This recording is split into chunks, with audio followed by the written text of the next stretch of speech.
Talking about money issues can be emotional and uncomfortable. And that's why on this show, I would like to have those conversations.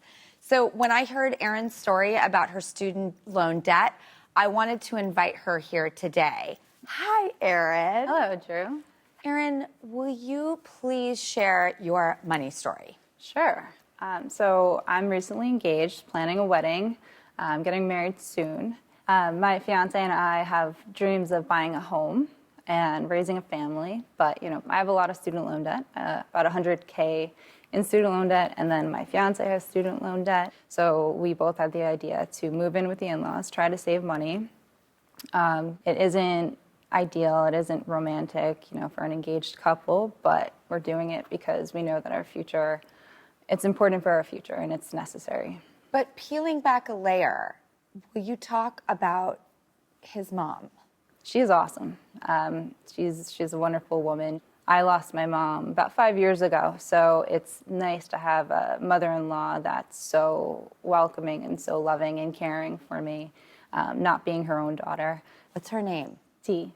T? D. D. Yeah, short for Dolores. Oh my God, that's my grandmother's name. Okay. And everybody calls me D. Okay. So, okay, I loved the way you loved her. She's just like one of those people that you meet and is the nicest person. Wouldn't hurt a fly. Treats me like her own. She's awesome. We're here also with our friend of the show, Carmen Rita Wong, and I would like to get into some of the financial aspects now that we've established the emotional. Mm-hmm. Carmen, are you there? Yes, lovely mama. Oh, hi, beautiful Carmen. How are you? Hello. Good, how are you? So, Erin is not the only person obviously going through this right now and has to sort of financially plan all of this. Carmen, what are your thoughts? Listen, it's a lot, right? But Erin, you're actually doing something very, very smart, which is, you should at times like this reach out to your community, your friends, your family. Over half of Americans, young adult Americans, are now back to living with their parents or their in-laws right now. So you are far, far from alone. So debt and money is neither bad nor good. It's all about how you frame it. So the frame here is be proud of yourself. You accomplished something. This is a monthly bill that you're going to have to take care of. But this is not necessarily something bad. It's just something to manage. How do you manage it, though? What is the plan here? One of the easiest and best things to do with that is to automate. So, Erin, you have these student loans, right? If you automate those payments, you have income, you and your fiance have income coming in, so you know what's coming in. If you can automate those student loan payments, you can free up a lot of mental energy. You don't have to worry about them.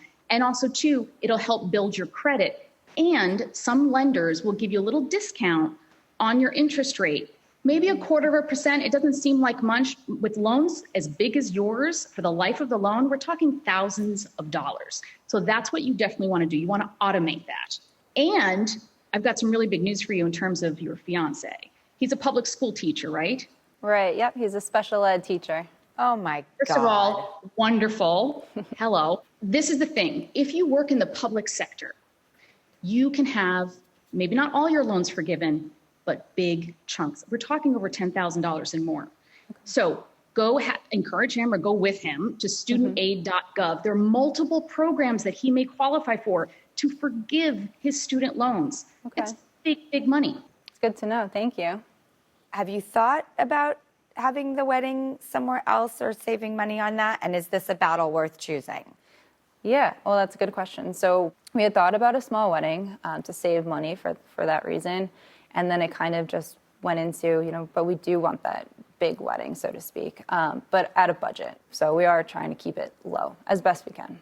We all have to make decisions on what is important to us, and that cannot and should not be judged by others.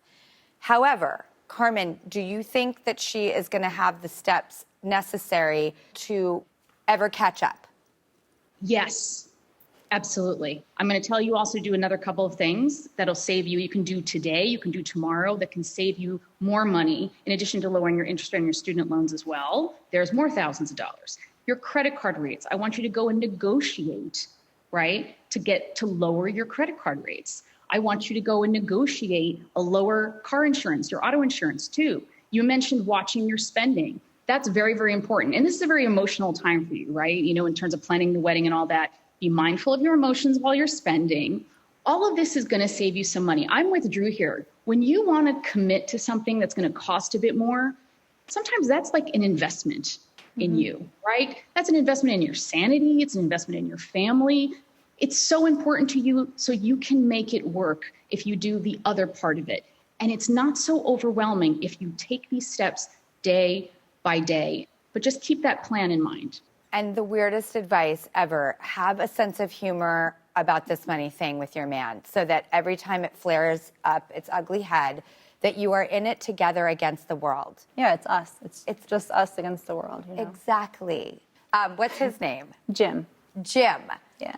I did get a little bit interested in some of your wedding planning. I hope you don't mind. Oh, sure. I noticed that flowers seem to be a high priority for you at your wedding. Do you like flowers? I love flowers. Can I please buy your flowers for your wedding? Yes, thank you. Okay. Oh my God. Okay. Thank you. Will you please check back in with us and with Carmen?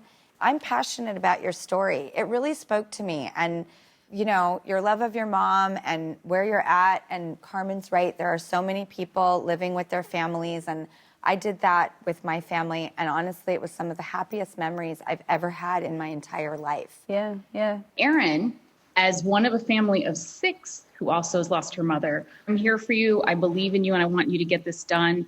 So after the show, we're going to get together and we're going to work on this. Great, thank you. We're totally rooting for you and Jim. Thank you so much for coming on the show and sharing Thank your you, story. Drew. Thank you, Carmen. Thank you, Carmen. I love you. Thank you so much.